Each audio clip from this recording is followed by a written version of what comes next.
Hi guys, and welcome to part 10 of the USS Defiant build. The model is in one piece now and all the lights have been tested. I do have a problem with the starboard side nav lights, unfortunately. One of them has blown while I was checking the model for light leaks.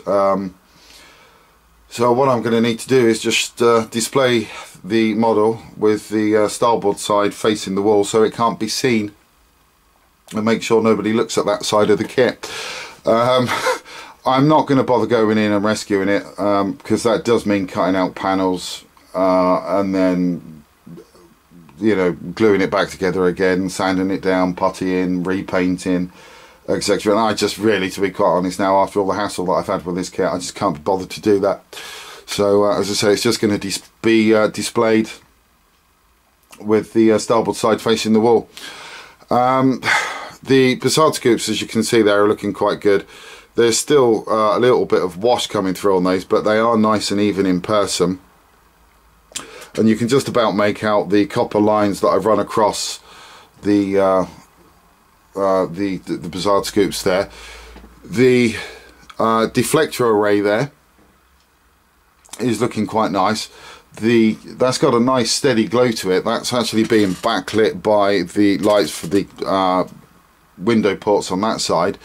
That's an idea that I did borrow from Boyd at Trackworks when he was making his Defiant. I think it was about 2, maybe 3 years ago now. I can't quite remember.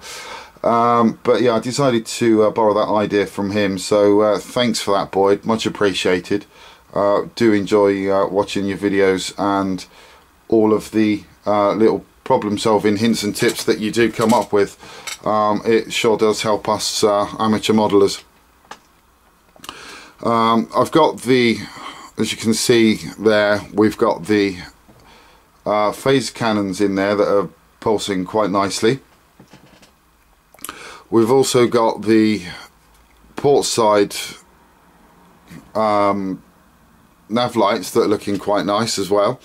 And then if we turn this around here, you can see there that we've got the warp engines and the impulse engines there. I've also added a couple of lights on the back there for nav lights as well, because the back of the ship was looking a little bit boring.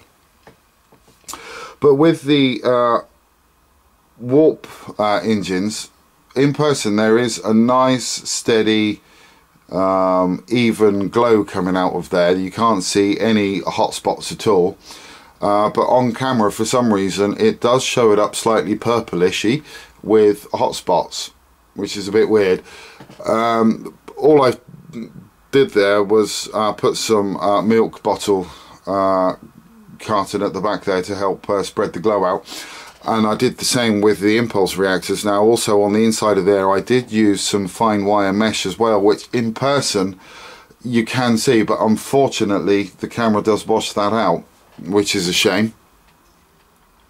And then again we've got the same on that side there, and then this is where we hit the problem, which really is a shame because the kit was starting to look really nice. So it's a shame that that's actually happened. So what I'll do is I'll take you off the stand so you can see the top of the ship and the underside of the ship. I'll start with the top of the ship, and here we go with the Vomit Comet. So here, as you can see, we've got the impulse reactors and also the warp reactors there. Again, they're being slightly washed out, which is a shame. We've also added the floodlight for the registry at the front there. Unfortunately you can't really see it that well there because it's the lights are on and it doesn't really light up too powerfully, which is the way that I wanted it. We've also added the lights on the front there as well, and I also added these little lights on the side there. Now unfortunately with the nav lights on this side, this one, as you can see, barely lights up. And unfortunately for some reason we've got some red glow coming through, even though I did try to get rid of that. So that's a bit of a shame. On the underside,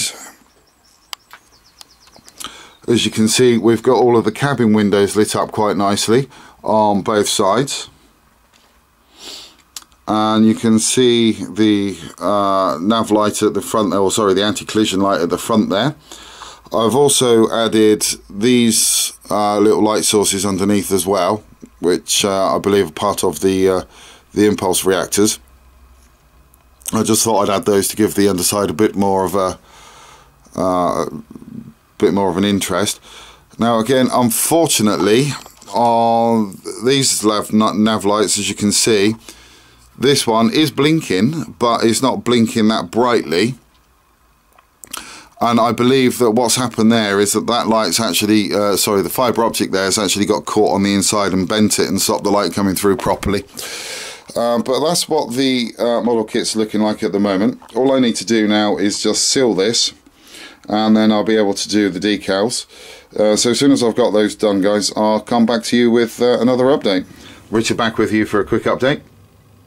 I've gloss coated the ship, and I've also started, as you can see, to putting the decals down.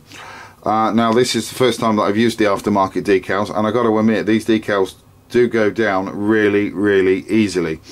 I'm also using the micro set and the micro sole to help these decals settle down really, really well, and that seems to be working, which is fantastic.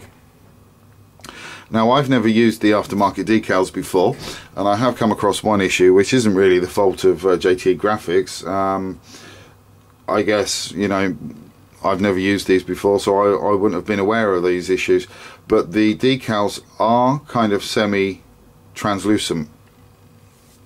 What I mean by that is, if you've got a grey surface like this, the decal shows up darker, and then if you've got a white surface, it shows up lighter. And you can actually see that just by looking at that there. You can see the difference between the two, which is a shame, to be fair. But as I say, you live and learn by these things. The only thing that I can suggest for next time really is, when I'm running the stripe down, is basically painting all of that white, and then maybe the paint markings as they are there, just need to paint around them once they're on, or something like that. I don't know. Maybe some of you guys might know a better way of doing it, and if you do, please let me know. That'd be great. But I need to let this dry now for the moment before I carry on. The next section for me to do really will be to get the stripe running around there all the way underneath the kit, and then we've also got this one here that runs down the underside across down there, and then we've also got the decal that goes across there, and then I'll be working on this the same on the other side. And there are a few decals that need to go around these areas as well. So I'm going to call it a day for now on this video, and I'll make some more progress on this a bit later, and I'll show you the results on the next video. Until then, guys, please do take care.